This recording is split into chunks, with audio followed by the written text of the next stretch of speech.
The town of Stanley on the northwest coast of Tasmania has both epic, beautiful scenery. The drive to it is something to behold. But once you're there, you also realise that the town has some amazing history. The road to one such historical site, known as Highfield House, has multiple vantage points where you can stop and take in the epic views. There's also plenty of opportunity to take photos and assistance with the conveniently located stand. At the Jimmy Lane Memorial Lookout, you can find a replica of the first aeroplane to cross Bass Strait. Taking off from Stanley, it took 3.5 hours to reach mainland Australia, and as you can see, it was a very small plane. And even on a beautiful day, the wind can be absolutely harrowing. Highfield House was one of the first settlements in the area, before there was even a town really to overlook. And today it is owned and managed by Parks Tasmania, who look after the grounds and also the building, which has been preserved and in parts renovated because it was absolutely dilapidated when they first took it into their custody. There is an admission fee for the maintenance of the grounds and the buildings, but once you've come in and paid for access, you can just go on a self-tour. As you can see, it is positioned right above the town of Stanley on a ridge of hills which surrounds the town, and the house is designed to capture those views. The presence of deep verandas around much of the house indicate that the design is actually from the Portuguese Indian settlements, because that's where the word veranda comes from. It's a mixture of Portuguese and Hindi.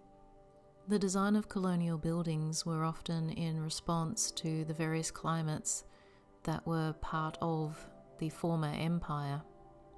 And historic Australian buildings are often a mashup of European and various other influences from around the world. In terms of how it was built, well, that's not really a secret. It was built through enforced labour from the convicts. That being said, it was still a family home, and the evidence of that is littered throughout the preserved building. Many children were raised on the property, both the free settlers and the convicts. The curated displays of the different rooms within the historical site are a fascinating look at the class distinctions between those who were wealthy and those who were imprisoned, and also those who were dispossessed. The house has many working rooms and storage rooms, which would have been the domain of the servants, or in this particular situation, indentured servants who were working off their debt to society as convicts. Even though the house was almost in a state of ruin when it was rescued, a lot of historic pieces are still preserved and evident to see. You can still get quite an impression of what it would have been like to live and work in this particular place back in the day.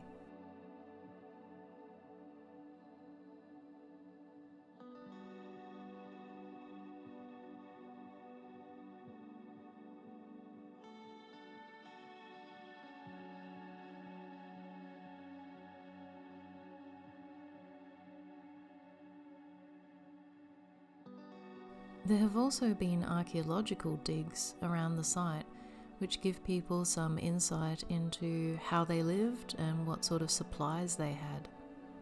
Almost everything that they had to start off with was imported. They brought it with them from England because they didn't have any means of manufacturing or producing much when they first settled. All of the fine furniture and all of the beautiful architectural features of the property were shipped quite a long way and quite a perilous journey, including things like marble fireplaces and pianos and cupboards and sewing machines.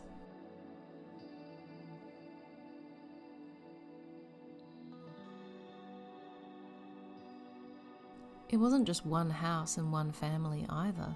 It was a whole community of people who basically built a settlement. They had plenty of outbuildings as well. But within the main house, they had plenty of storage space and also the family dwelling Downstairs in the cellar is a very interesting space laid with cobblestones on the floor.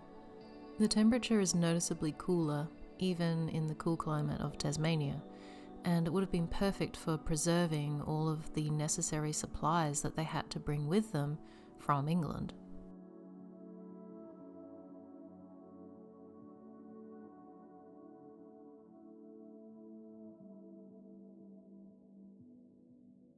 The upper floor is reached by quite a narrow, winding staircase, which would have been difficult to bring furniture up and potentially perilous when using on a regular basis. There aren't many rooms, but they are generously proportioned and often come with an ensuite. Obviously, bathing wasn't something that they did inside. As with the downstairs of the house, there are also epic views from the upstairs, as you can imagine. And on the inland side of the house, the parks people have done a fantastic job of recreating what would have been a traditional English cottage garden. Thankfully, I got to visit in spring when everything was in bloom.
Now that we have covered the main house, it's time to move on to some of the outer buildings, which include things like a chapel, which also has a school above it.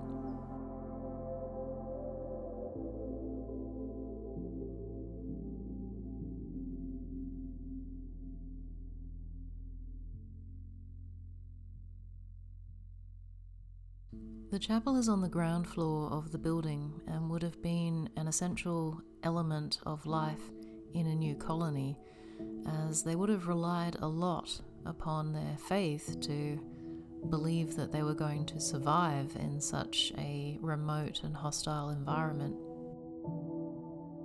Above the chapel was the schoolhouse, where all of the local children received something of an education. Whether it was particularly comprehensive or not is hard to say. At the very least, they would have been taught to read, write, and use arithmetic, which are essential to most life in the modern age. But once again, there are distinct advantages and disadvantages depending on the category that people were put under, whether it was a gender distinction or a race distinction or a class distinction.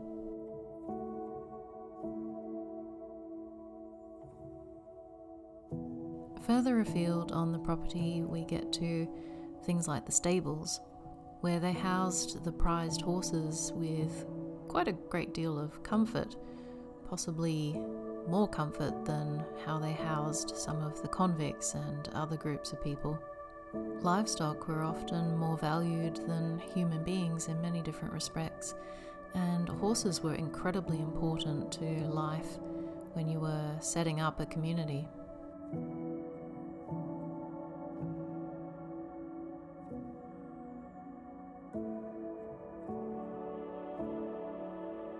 The barn would have played a pivotal role in maintaining those livestock and ensuring that they were fed throughout the colder months. But in today's version of the property, It now doubles as both a display of history, which you can examine for yourself, and also a function centre.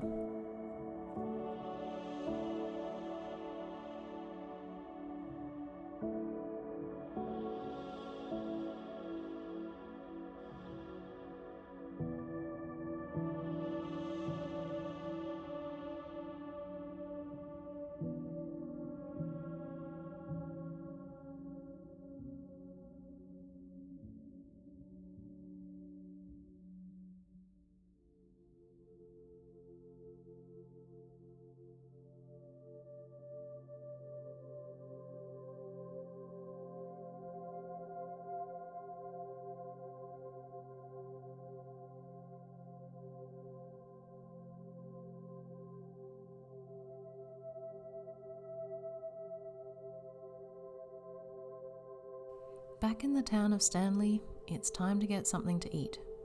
And since the town is quite famous for its seafood and its fishing industry, where else would we go except for one of the best places on the northwest coast for seafood?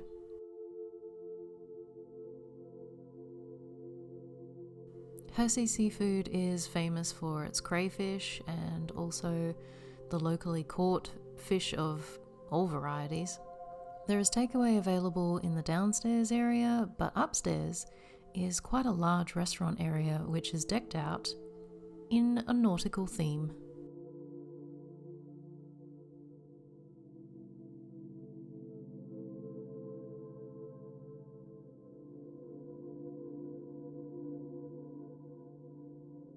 The menu has extensive fresh local seafood, plus some of the best beef from Cape Grim, and it also boasts some of the fresh Tasmanian produce such as pepperberries.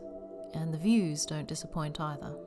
You can see their fishing boats right outside the restaurant.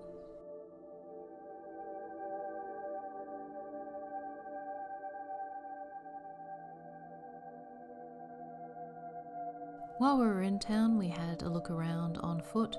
Stanley is very easy to walk around. Everything is within probably a 10 or 15 minute stroll. They have art shops, they have trinket shops, they have curiosities and interesting supplies, and as you can see, everything is still quite historic.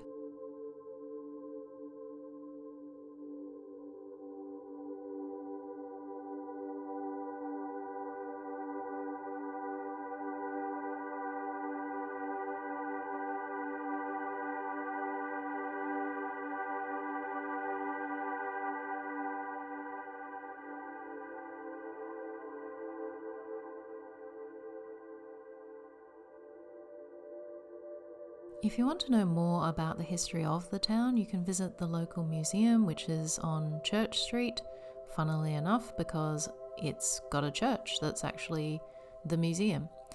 And it's just a short stroll from all of the cafes, so you can drop in, have a look around, and find out how the town started.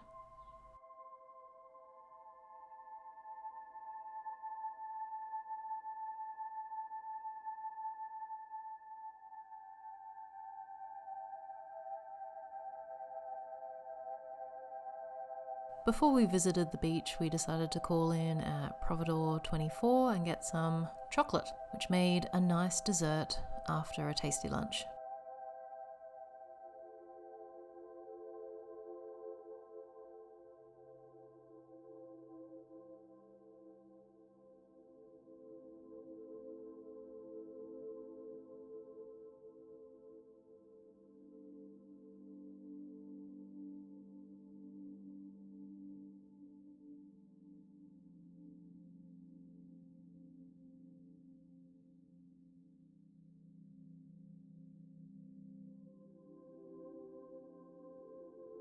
If you want to know more about visiting the historical sites around Stanley, check out the links in the description box. Don't forget to subscribe, and we will see you next time. Thanks for watching.